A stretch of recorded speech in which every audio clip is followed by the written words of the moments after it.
दोस्तों आज के इस सीरीज में हम डिस्कशन करेंगे सबसे अहम टेलीकॉम कंपनी वोडाफोन आइडिया के बारे में। दोस्तों इस कंपनी के बारे में जानेंगे कि आइडिया की शुरुआत कब हुई, उसके साथ साथ ही इसके मर्जर के बारे में जानेंगे कि आइडिया और वोडाफोन का मर्जर हुआ, मर्जर के समय क्या क्या चीजें हुई और उसके साथ साथ ही इस कंपनी के पास वर्तमान में कितने कस्टमर हैं और बाकी के जो टेलीकॉम कंपनियां हैं जैसे भारती एयरटेल और जियो, उनका क्लाइंट बेस क्या है। उसके साथ ही दोस्तों वोडाफोन आइडिया ने ऐसी क्या गलती की जिसकी वजह से आज यह टेलीकॉम कंपनी में तीसरा स्थान इसका बन गया। वहीं पे इसके सब्सक्राइबर के बारे में देखेंगे कि 2024 में इसके साथ क्या सब्सक्राइबर जुड़ रहे हैं या नहीं जुड़ रहे हैं। उसके साथ ही दोस्तों हम सरकार के रुख के बारे में जानेंगे कि वोडाफोन आइडिया को लेके हमारी जो भारतीय सरकार है उसका क्या रुख है, उसका क्या नजरिया इस कंपनी को लेके है। उसके साथ ही इसके एफपीओ के बारे में डिस्कशन करेंगे। हाल ही में इन्होंने अपना एफपीओ लाने का ऐलान किया है तो उसके बारे में डिस्कशन करेंगे। उसके साथ ही वोडाफोन आइडिया के स्टॉक प्राइस के मोमेंटम के बारे में डिस्कशन करेंगे कि इस कंपनी के शेयर का प्राइस किस तरह से मूवमेंट किया। उसके साथ ही कंपनी के रिवेन्यू के बारे में डिस्कशन करेंगे, कंपनी का रिवेन्यू किस तरह से रहा। साथ में ही दोस्तों इसके शेयर होल्डिंग पैटर्न्स के बारे में डिस्कशन करेंगे। तो आप इस वीडियो में अंत तक बने रहिएगा ताकि आपके सारे डाउट्स क्लियर हो सके, क्योंकि बहुत सारे लोग इसमें निवेश किए हैं। और दोस्तों सबसे बड़ी बात यह है कि आज के डेट में भारत का हर व्यक्ति किसी ना किसी रूप से आइडिया और वोडाफोन के साथ जुड़ा हुआ है, क्योंकि बहुत सारे लोगों के पास इसके शेयर हैं या बहुत सारे लोगों के पास सिम है। और दोस्तों जिनके पास ना शेयर है ना सिम है, तो यहाँ पे जो सरकार की हिस्सेदारी है वह 33% है। इसका मतलब जो सरकारी जो पैसा होता है वह आम पब्लिक का पैसा होता है। तो यहाँ पे सरकार 33% की हिस्सेदारी रखी है, मतलब कहीं ना कहीं वो हमारा पैसा आइडिया वोडाफोन में लगा है। तो दोस्तों यह वीडियो सभी के लिए काफी अहम होने जा रहा है। तो दोस्तों सबसे पहले हम बात करेंगे आइडिया की। तो आइडिया की जो शुरुआत होती है 1995 में होती है।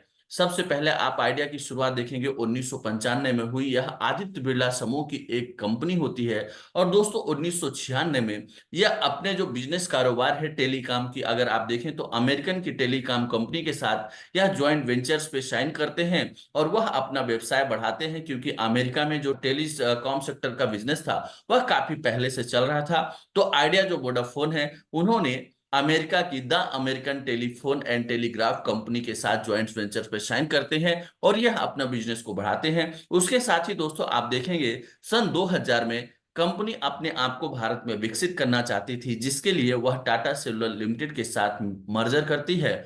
और उसके मर्जर के बाद सन 2002 में कंपनी का नाम, ऑफिशियल नाम आइडिया बन जाता है। और दोस्तों 2005 में, उसके बाद 2005 में देखेंगे तो आइडिया के पास लगभग 2 मिलियन ग्राहक हो जाते हैं। और दोस्तों समय आता है 2006 का।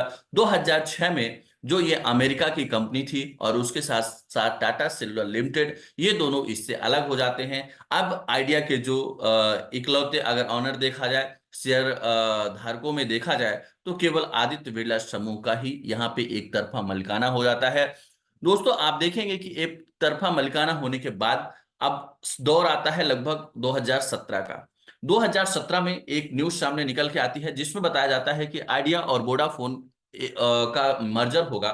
और आप देखेंगे कि इस न्यूज की वजह से आइडिया और वोडाफोन के शेयर में एक उछाल भी देखने को मिला था। और दोस्तों इन्होंने मार्च 2017 में मर्जर के लिए ऐलान किया। और उसके बाद आप देखेंगे कि जुलाई 2018 में टेली कम्युनिकेशन डिपार्टमेंट से इसको मंजूरी मिल जाती है। और यहाँ पे 31 अगस्त 2018 को आइडिया सिल्वर और वोडाफोन का मर्जर हो जाता है। दोस्तों अगर हम मर्जर के पहले की बात करें तो मर्जर के पहले जो है आप देखेंगे कि आइडिया वोडाफोन ये पीछे थे, लेकिन जब आइडिया और वोडाफोन का मर्जर होता है तो दोस्तों मर्जर के समय यह भारत की नंबर 1 कंपनी बन जाती है। यानी कि अगर क्लाइंट बेस के हिसाब से देखा जाए तो यह भारत के नंबर 1 कंपनी होती है। इसके पहले भारती एयरटेल नंबर 1 पे थी, लेकिन इन्होंने भारती एयरटेल को पछाड़ के और वोडाफोन आइडिया भारत में नंबर 1 की कंपनी बन जाती है।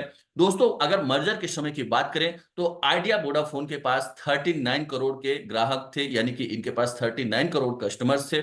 वहीं पे अगर आप भारती एयरटेल के पास देखें तो भारती एयरटेल के पास मात्र 27 करोड़ कस्टमर्स थे। और वहीं पे आप जियो को के पास देखेंगे तो 7.2 करोड़ के ग्राहक थे।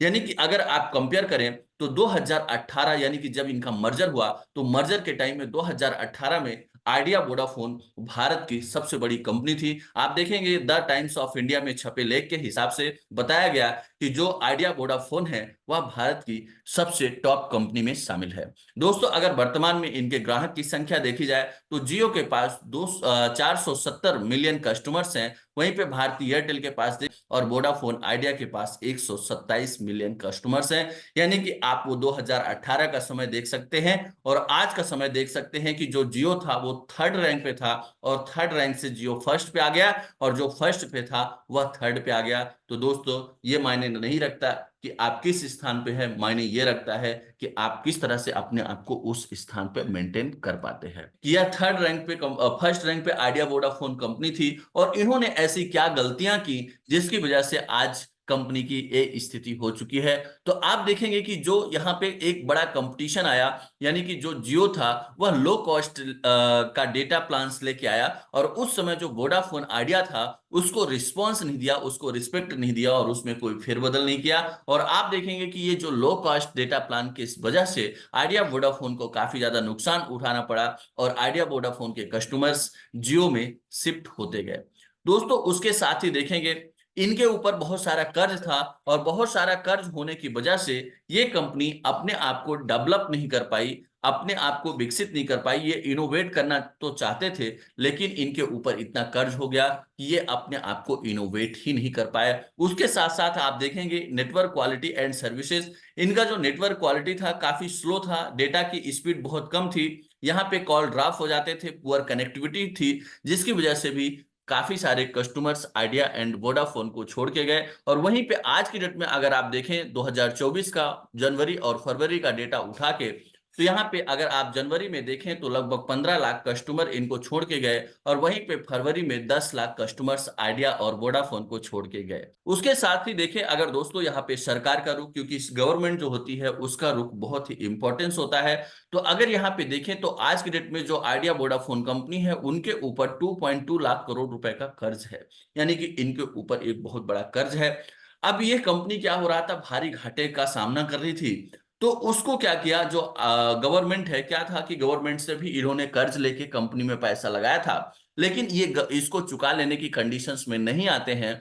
तो उस कंडीशंस में गवर्नमेंट क्या करती है, इनको एक प्रस्ताव देती है कि अगर आप मेरा पैसा नहीं चुका पा रहे हैं तो आप मुझे अपना शेयर दे दीजिए। और दोस्तों पिछले साल की ही बात है, उस समय इसके शेयर का प्राइस 6 रुपए 85 पैसे चल रहा था और सरकार ने 10 रुपए प्रति शेयर के भाव से 33% शेयर को खरीदने का ऐलान किया। और दोस्तों इन्होंने 10 रुपए के भाव से आइडिया वोडाफोन के 33% शेयर को खरीदा भी।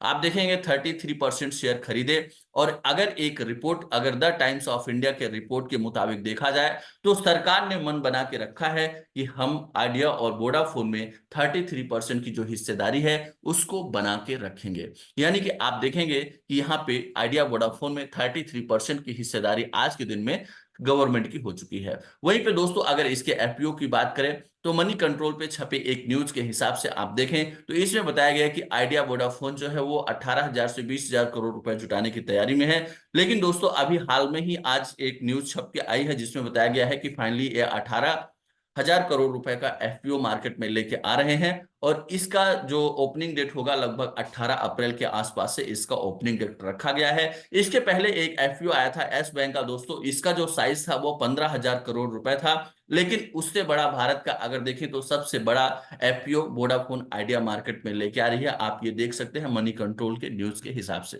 दोस्तों अगर इसके प्राइस एक्शंस को देखें तो दोस्तों आप देख सकते हैं कि 2007 में इसके कंपनी का जो भाव था लगभग 51 रुपए था, लेकिन इसमें थोड़ा सा स्लो डाउन भी आया और दौर आता है 2015 का। 2015 में देखेंगे उस समय जियो का चलन बहुत कम था, उस समय आप देखेंगे कि 4G भी नहीं आया था और उस समय आइडिया को अगर आप देखें तो इसके शेयर का प्राइस 109 रुपए 99 पैसे था।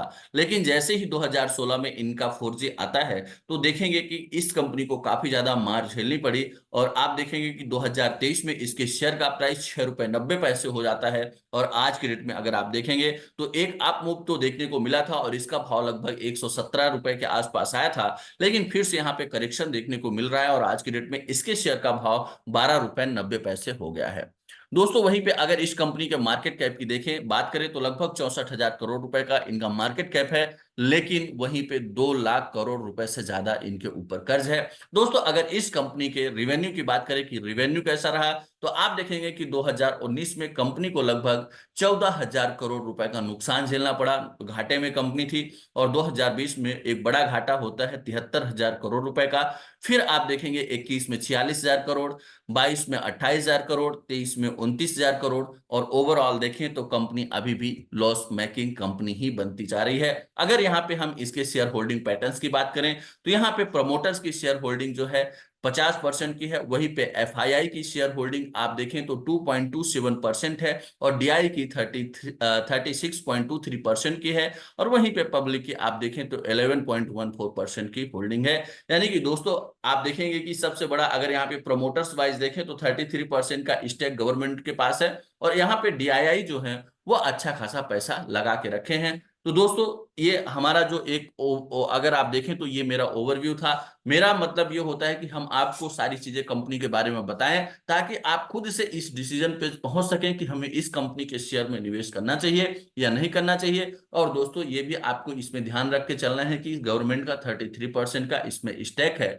और साथ में ही आप देखेंगे इस पे आपको दोस्तों नजर बना के रखना है। कंपनी कुछ ऐसी चीजें हो सकता है कि करे जिसकी वजह से आगे आने वाले समय में कंपनी के शेयर में ग्रोथ देखने को मिले, तो उस कंडीशंस में आप इस पे पैसा लगा सकते हैं, या आप बहुत ज्यादा रिस्की ट्रेडर हैं तो ही पैसा लगाएं, क्योंकि ओवरऑल देखा जाए तो वोडाफोन आइडिया एक लॉस मेकिंग कंपनी है। तो इससे आपको सावधान भी रहना है, बहुत ओवर क्वांटिटी यहाँ पे निवेश नहीं करना है, और अगर आप करते हैं तो अपने रिस्क और रिवार्ड को देख के ही दोस्तों इस कंपनी के शेयर में निवेश करें। तो दोस्तों अगर आपके पास डीमेट अकाउंट नहीं है, तो डिस्क्रिप्शन में अकाउंट ओपनिंग लिंक है, वहां पे जाके आप अपना डीमेट अकाउंट ओपन कर सकते हैं।